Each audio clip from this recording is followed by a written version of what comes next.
Hello riders! Welcome to the Ride Adventures YouTube channel. Actually, this video might show up in other places. And out here along the shores of Lago General Carrera in southern Chile, Chilean Patagonia, wanted to bring to you a subject today. Top 3 mistakes that riders make, or new riders shall we say, when choosing their first motorcycle ride.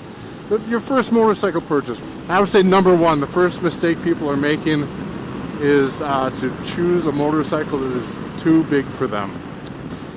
Proper ability to stand over the motorcycle without the ability to reach the ground clearly and comfortably.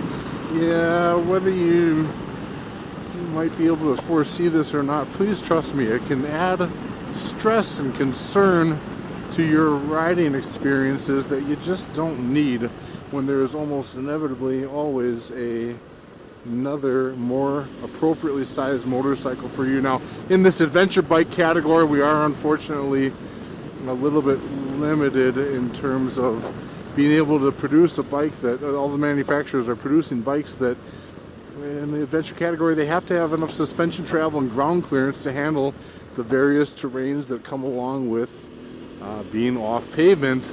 But if you're looking, like right now, I can think of the Honda CB500X as being a great option for people who maybe are struggling in terms of leg length and overall height or ability to stand over a bike. The CB500X as of 2019 looks like it'll have a 19-inch front wheel. That's a good option. Yamaha XC250 is a great one for having a low seat. BMW F700 GS, you can get that with low seats as well. Look around, you'll see low options if you're at all challenged in the inseam category. But again, when I've known a bunch of riders that buy these bikes that are just a little too big for, clean off the lens, for their stature, and you end up kind of leaving the bike in the garage because there's a little bit of an intimidation factor. You might not even recognize it within yourself, the reason why you don't really feel like riding, but that might be it, that you're just intimidated by the size of the bike that you bought, so it sits in the garage. Anyway, enough on that. Choose the bike that fits you. You can firmly plant feet on the ground, and especially in this off-road dual sport adventure bike category, you need that extra firm footing on the ground, because sometimes, you put your foot down on the side of the road like this. Look how convex the road is. Your right foot, if I park on the side of the road here, the bike needs to remain vertical as you're putting your feet down, but wait, guess what? Now the right side of the road is lower than the left, and you're struggling and reaching to get down there with your foot. You can tip over the bike, you can drop it, or while you're riding slow speeds, sometimes you want to tap your foot on the ground.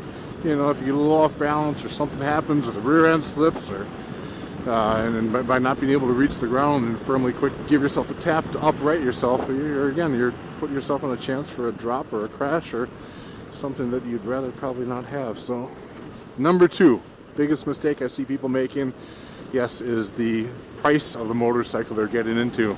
Whether you're buying it outright or you have payments you're going to end up making, keep in mind that the purchase of the motorcycle is the first cost, sort of the first half you could think of.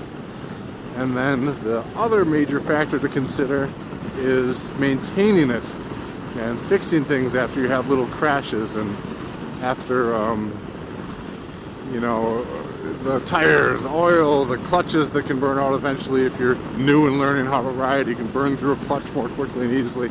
Again, dropping the bike left side, right side, and you don't want your bike to be all dinged up. Sometimes people feel a little embarrassed showing that they have scars and scratches on their bikes. Hey, there are motorcycle riders that crash, and those who will. Don't forget that. If you're not ever crashing the bike or having it go down on its side, I commend you. Congratulations, but scars to prove it. I've crashed many times, and most of us do at some point or another. Hopefully you learn how to do so safely and with minimal damage to you or your motorcycle. Third most common mistake people make in choosing a bike is not doing enough research to really combine your bike purchase, which type of bike you're buying, with the use you plan to get out of it. So there's a huge broad range spectrum of bike categories. If you're just getting into this, you'll notice there's everything from sport bikes to cruisers. There's Harleys and dressers. There are dirt bikes, enduro bikes, motocross, and those types of lightweight off-road only bikes. And then there's this whole dual sport adventure bike category. There's the cafe racers and the pure, street only, in city, in town types of bikes. Obviously race bikes. Did I say sport bikes and whatnot? My personal favorite is this adventure bike category. For years I've been riding these big BMW GS's and KTM adventure bikes and the Yamahas and the Kawasaki KLR 650s. These bikes are my preferred categories because they really leave all the doors open for you. We got a bicycle rider all packed down, looking like a mule, going who knows where. But hey, that might be your preferred kind of bike. Get some exercise instead of sitting still, twisting the throttle and letting that do all the work. But really do your research and find that, try and determine what you want the bike for. An in-town city-only bike is something totally different than you're going to want for, packing up and loading up luggage and hitting the road for days or weeks on end. And so by buying, for example, a sport bike, you might not realize, like a Yamaha R1 or BMW S1000 RR, these are great fun bikes, but they're not really good for long rides for the day. You're hunched over in a position that's not really comfortable for going more than a few to 5 hours in a single day's ride, just because you're not in a long distance position. And again, the option of packing luggage, you can do it on a sport bike. I've seen people do it. You can put side cases and boxes and top cases on them, and I guess you can make long distance bikes out of them, but a lot of dust here. Visibility is probably tougher than it is on the camera, so pardon. Yeah, choose the right bike for your category, your intended use of the bike, and again, if you want the one bike that sort of does it all, look into the adventure bike category, because they are a blast on the street. Especially the twin cylinders can have a lot of power and really be exciting in the paved twisties and turns. But then in the adventure bike category, past Mr. Truck here. In the adventure bike category, you have these bikes that can be loaded up to with protective parts and whatnot, and gear that, and survival and camping and all the sorts of gear that you want to go. Extra fuel can be carried, such that you never really have to wonder on the way home from work where that dirt road you've always driven past, where does that go to? Now that you've got the adventure bike or dual sport capable, dual sport meaning pavement, dirt, all terrains, when you've got a bike like that, you no longer have to wonder where a road goes. You just go find out and see where it takes you to, and that's still the greatest thrill. And I mean racing bikes, fast sport bikes, dragging a knee and twisting the wrist to 190 or 200 horsepower. There's no shortage of excitement that comes with that, but to me it's also pretty exciting to be able to go where it is you want to go and not have to wonder where that road is going to take you. Yeah, choose the right bike. Going in reverse here. Choose the right bike, number 3, for your intended type of travel and use.